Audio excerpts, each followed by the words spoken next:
SV Marathi subscribe करा आणि नवीन व्हिडिओची सूचना मिळवण्यासाठी बेल बटन दाबायला विसरू नका.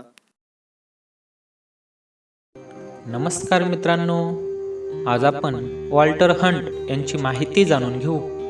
वॉल्टर हंट यांचा जन्म 29 जुलै 1796 रोजी न्यूयॉर्क राज्यातील लोईस काउंटीमधील मार्टिनबर्ग शहरात झाला. तो शर्मन हंट आणि रॅचेल हंट यांचा पहिला जन्मलेला मुलगा होता. त्यांना 12 भावंडे होती. हंटचे बालपणीचे शिक्षण एका खोलीच्या शाळेच्या घरात झाले.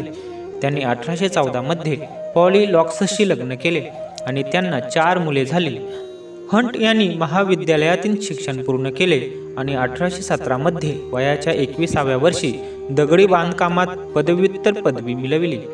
1826 मध्ये हंटने त्याच्या एका शोधासाठी पैसे मिळविण्यासाठी न्यूयॉर्क शहरात प्रवास केला. तेथे असताना त्याने एक अपघात पाहिला. एक घोडागाडी एका मुलावरून निघून गेली. अपघाताच्या घटनेने त्याला एक धातूची घंटा बनविण्याची कल्पना सुचली, जी हातोड्याने चालविली गेली होती आणि घोड्याचा लगाम न सोडता ड्रायव्हरच्या एका पायाने नियंत्रित केली जाऊ शकत होती. हंटने 30 जुलै 1827 रोजी त्याच्या नवीन शोधाचे पेटंट घेतले. त्यांनी आपल्या संकल्पनेला अनेक संभाव्यतेसाठी प्रोत्साहन दिले आणि अखेरीस त्याच्या पायांनी चालविलेल्या कोच अलार्म यंत्रणेची कल्पना स्टेज कोच ऑपरेटर किप आणि ब्राऊन यांना विकण्यात यश आले. हंटचे नाविन्य लवकरच संपूर्ण शहरात बहुतेक सार्वजनिक घोडेस्वार वाहकांनी स्वीकारले. हंटचा कोच अलार्म पुढे विकसित केला गेला आणि संपूर्ण युनायटेड स्टेट्समध्ये वापरला गेला. 1827 ते 1830 पर्यंत रिअल इस्टेट क्षेत्रात उपजीविका करत असताना त्याने फायर इंजिन, कडक कोळसा जाळणाऱ्या स्टोव्हसाठी सुधारणा, पहिले घरातील चाकू शार्पनर आणि रेस्टॉरंट स्ट्रीम टेबल उपकरणे शोधून काढली. त्याने विंचेस्टर रिपीटिंग रायफल आणि 20व्या शतकात वापरल्याप्रमाणे अमेरिकन फाउंटन पेनचा अग्रदूत शोधून काढला. या व्यतिरिक्त हंटने फ्लॅक्स स्पिनर, एक सुधारित तेल दिवा, कृत्रिम दगड, पहिले rotary street sweeping machine, mail sorting machinery, velocipedes आणि बर्फ नांगराचा शोध लावला. त्याने बंदुका, सिलिंड्रोकोनोइडल बुलेट, बर्फ तोडणाऱ्या लाकडी हुल बोट्स, पॅराफिन ऑइल मेणबत्त्या, वेलोसिपिड्स, रिव्हर्ट्स आणि खिले बनविण्याची मशीन आणि सेल्फ क्लोजिंग इक्वेलमध्येही सुधारणा केल्या. त्याने अँटीपोडियन परफॉर्मन्स सक्शन कप शूजचाही शोध लावला, ज्याचा उपयोग सर्कस कलाकारांनी ठोस बाजूच्या भिंतीवर चढण्यासाठी आणि उंच छतावर उलटा चालण्यासाठी केला होता. त्याच्या अनेक आविष्कारांचे महत्त्व त्याला कळले नाही जेव्हा त्याने त्याची निर्मिती केली आणि त्याचे बहुतेक पेटंट अधिकार कमी किमतीत इतरांना विकले. 20व्या शतकात त्यांची अनेक पेटंट उपकरणे दैनंदिन सामान्य उत्पादने मोठ्या प्रमाणावर वापरली जात होती. 1832 आणि 1834 दरम्यान त्याने पहिले आधुनिक व्यवहार्य ऑपरेटिंग शिवणकामाचे मशीन विकसित केले.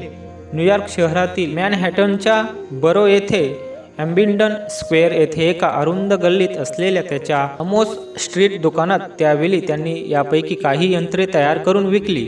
शिवणकामासाठी लॉक स्वीट वापरणारे यांत्रिक उपकरण त्यांनी सुरुवातीला कधीच पेटंट घेतले नाही.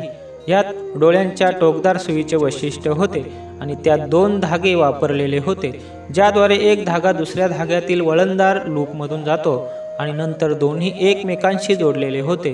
याचे वेगळेपण असे होते की ही सुरुवातीची वेल होती की अभियंता किंवा तंत्रज्ञ शोधकाने हाताने केलेल्या एका शिलाईचे अनुकरण केले नाही आणि एका शिवणकामावर 2 इंटरलॉकिंग धागे वापरले होते. त्यांनी शिवणकामासाठी एक तंत्र वापरले जे त्यावेळी क्रांतिकारक होते. डोळा उघडणारा भाग सुईच्या बिंदूजवळ होता आणि तो कंप पावणाऱ्या हातावर चालत होता आणि या धाग्याने कापडाखाली एक लूप तयार करण्यात आला होता, ज्याद्वारे शटल दुसरा धागा काढून टाकून एक जोडलेली शिलाई बनविण्यास भाग पाडले जाते. हंटने त्याचे कार्य मॉडेल कोणालाही दाखवण्यापूर्वी पूर्ण केले. 1834 मध्ये हंटने अर्धे पेटंट अधिकार व्यापारी आणि लोहार जॉर्ज ए अरोस्मिथ यांना विकले. हंटने त्यावेळी त्याच्या शिलाई मशीनचे पेटंट घेतले नाही, कारण त्याला भीती होती की यामुळे शिवणकाम करणाऱ्या महिलांसोबत बेरोजगारी निर्माण होईल. इतिहासाच्या नोंदीवरून असे दिसून येते की त्यांची पत्नी आणि मुलीने त्याला त्याच्या शिवणकामाच्या उपकरणाचे मार्केटिंग करण्याविरुद्ध सल्ला दिला होता. हंटची मुलगी कॅरोलिन 12 शिवणकाम करणाऱ्या महिलांसह कॉर्सेट बनविण्याचे दुकान चालवत होती आणि त्याची आवड आणि इतर हजारो सीमस्ट्रेसची काळजी घेत होती. यामुळे शेवटी 1854 मध्ये कोर्टात केस झाली तेव्हा लॉकस्टिच शिवणकामाची संकल्पना एलियास होवे यांनी पेटंट अर्जात लागू केली. हंटने 2 एप्रिल 1853 रोजी त्याच्या 1834 शिलाई मशीनसाठी प्रारंभिक अर्ज सादर केला.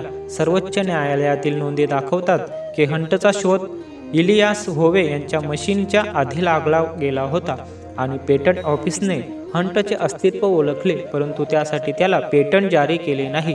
याचे कारण असे की त्याने हवेच्या पेपरवर्क अर्जापूर्वी पेटंटसाठी योग्य कागदपत्रे भरली नव्हती आणि 1830च्या डिझाईनचा प्रयोग सोडून दिला होता.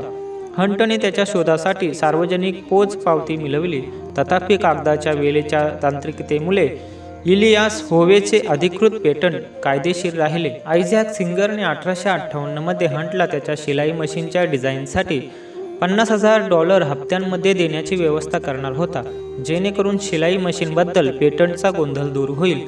परंतु आयझॅक सिंगर करार पूर्ण करण्यास सक्षम होण्यापूर्वी हंटचा मृत्यू झाला. त्याचे सुमारे 2 डझन शोध आज मूलतः त्याच स्वरूपात वापरले जातात ज्याचे त्याने पेटंट घेतले होते. त्याच्या अनेक उपयुक्त नाविन्यपूर्ण निर्मिती असूनही तो कधीही श्रीमंत झाला नाही, कारण त्याने त्याचे बहुतेक पेटंट हक्क इतरांना कमी किमतीत भविष्यातील रॉयल्टीशिवाय विकले. इतरांनी त्याच्या सेफ्टी पिन उपकरणातून लाखो डॉलर्स कमावले. हंटने आपल्या जीवनकालात अनेक वापरण्यायोग्य दैनंदिन आविष्कार तयार केले, तथापि तो त्याच्यापासून स्वतंत्रपणे कधीही श्रीमंत झाला नाही. 8 जून 1859 रोजी न्यूयॉर्क शहरातील त्याच्या व्यवसायाच्या ठिकाणी निमोनियामुळे त्याचे निधन झाले. ब्रुकलिन, न्यूयॉर्क येथील ग्रीनवूड स्मशानभूमीत त्याचे अंत्यसंस्कार करण्यात आले. त्याची थडगी हवेच्या भव्य दिवाले स्मारकापासून सुमारे 100 फुटावर एका लहान लाल ग्रॅनाइट शाफ्टने चिन्हांकित केली आहे.